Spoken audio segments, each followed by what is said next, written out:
সঞ্জয়ের ফাঁসি চেয়ে হাইকোর্টে আবেদন রাজ্যের, মামলা দায়েরের অনুমতি। মামলা দায়ের করার অনুমতি দিল দেবাংশু বসাকের ডিভিশন বেঞ্চ।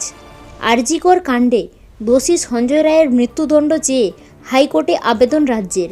রাজ্য যে সর্বোচ্চ শাস্তি চাইবে তা আগেই জানিয়েছিলেন মুখ্যমন্ত্রী মমতা বন্দ্যোপাধ্যায়। বিচারপতি দেবাংশু বসাকের ডিভিশন বেঞ্চে মামলা দায়ের করার অনুমতি চান রাজ্যের অ্যাডভোকেট জেনারেল কিশোর দত্ত। মামলা দায়ের করার অনুমতি দেওয়া হয়েছে।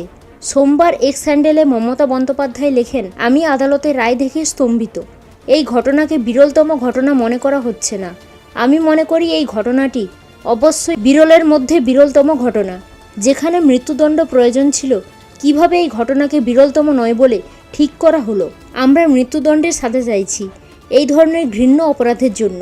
তিনি আরও বলেন, গত 3 থেকে 4 মাসে এই ধরনের ঘটনায় দোষীদের ফাঁসির সাজা আমরা নিশ্চিত করতে পেরেছি। আমরা দোষীর মৃত্যুদণ্ড চেয়ে কলকাতা হাইকোর্টে যাব।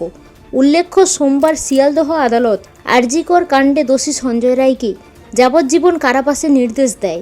সঞ্জয়ের সাজা নিয়ে ওই দিনই অসন্তোষ প্রকাশ করেছিলেন মমতা বন্দ্যোপাধ্যায়। তিনি মালদায় দাঁড়িয়ে বলেন, ফাঁসি হলে মনকে সান্ত্বনা দিতে পারতাম। তারপরেই হাইকোর্টে যাওয়ার কথা বলেছিলেন তিনি। প্রসঙ্গত, গত 9 আগস্ট আরজিকর মেডিকেল কলেজ এবং হাসপাতালে এক তরুণী চিকিৎসকের দেহ উদ্ধার হয়। ধর্ষণের পরে খুন করা হয় তাকে।